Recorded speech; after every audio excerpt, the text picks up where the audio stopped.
Good morning and happy Sunday to everybody. DW Pastor Barry here. 8:26 a.m. in the morning. I've been up since just after 6 a.m. I don't sleep in very much. I'm used to getting up early for work. I've been watching the old YouTube that is, learning stuff about the Bible. I learned some things about the book of Acts that I did not know. I did know that Luke was a doctor and he wrote the Gospel of Luke and he wrote the book of Acts. But even though it was to be read by countless millions after it was completed, originally it's believed that Luke wrote the gospel and about Paul, especially about Paul, to a lawyer in Rome who was working for Paul. Which we know, I'm just saying what it's commonly believed, that when Paul went to Rome the first time, he went on trial, he was let loose. He was let go. He was free.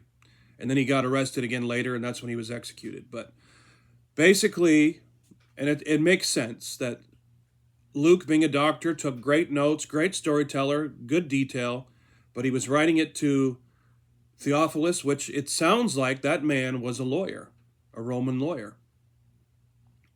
And it was a testimony of Paul, where he came from, what he did, what God had done for him. And when you look at it in that light, it makes a lot of sense. The first half of Acts is mainly about Peter.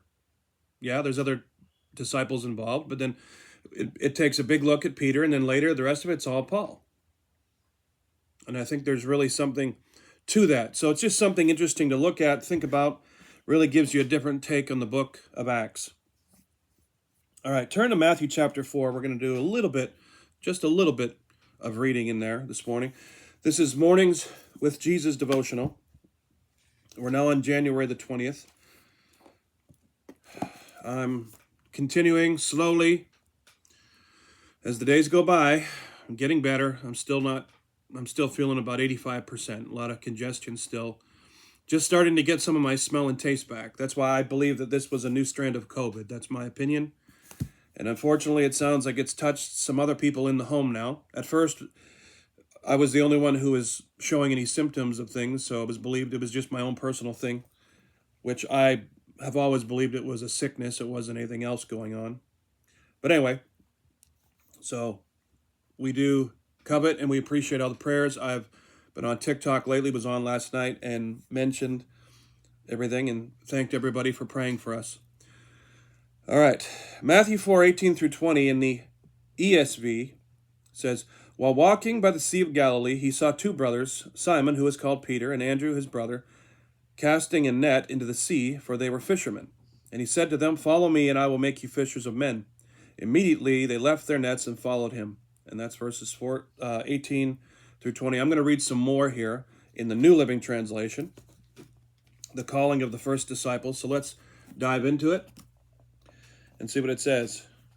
Matthew chapter 4, verse number 18. "As Jesus walked by the Sea of Galilee, he saw two brothers, Simon called Peter and Andrew his brother, throwing a net into the sea, for they were fishermen." And as it's been said, they were commercial fishermen. They did this for a living. This was their life. They knew how to fish. They were good at it. Simple men, not educated, just knew their trade, did it. "And he said to them, 'Follow me, and I will make you fishers of men.'" See, they're fishing for fish. So Jesus took that and said, You're still going to be fishermen, but we're going to fish for men now." They didn't hesitate. They immediately left their nets and followed him. "And going on from there, he saw two other brothers, James the son of Zebedee and John his brother, in a boat with Zebedee their father, mending their nets.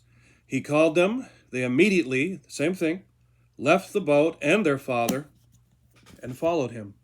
See, I believe that it's because their spirits knew. Now, I can go into that, which I won't. You can see how hot it is in here.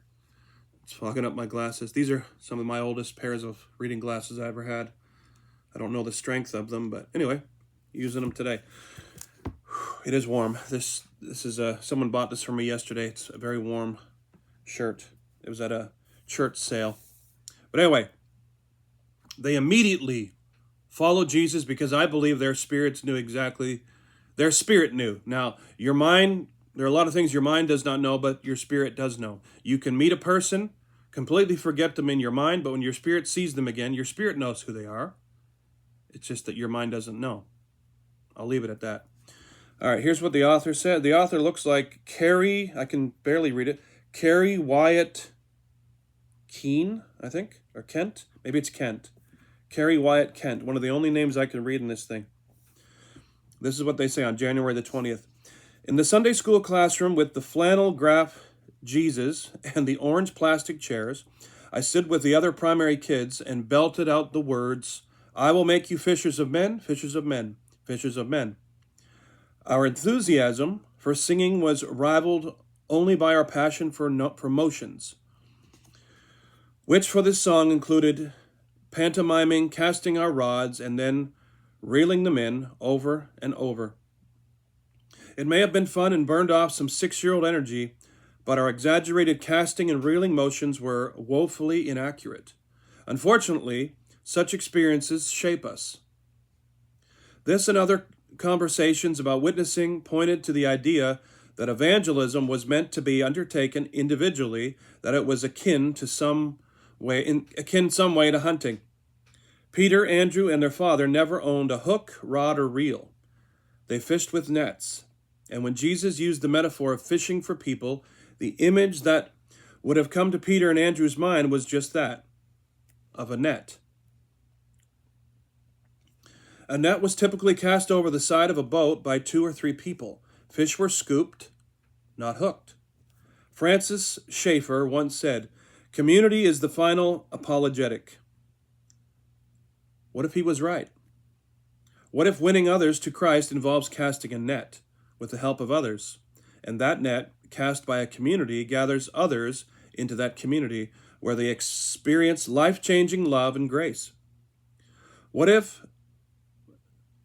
we thought not of hooking unbelievers, but of scooping them up into community where they are convinced not by arguments, but by seeing and experiencing the love of Jesus lived out?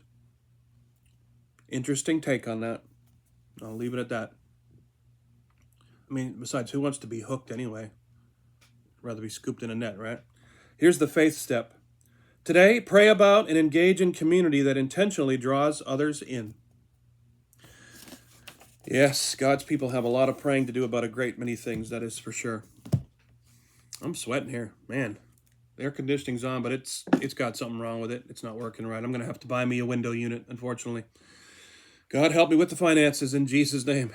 Appreciate you guys. Thank you for tuning in with me. I'll be seeing you in the next Mornings with Jesus devotional. Have a great weekend. Enjoy church service today. See you in the next video.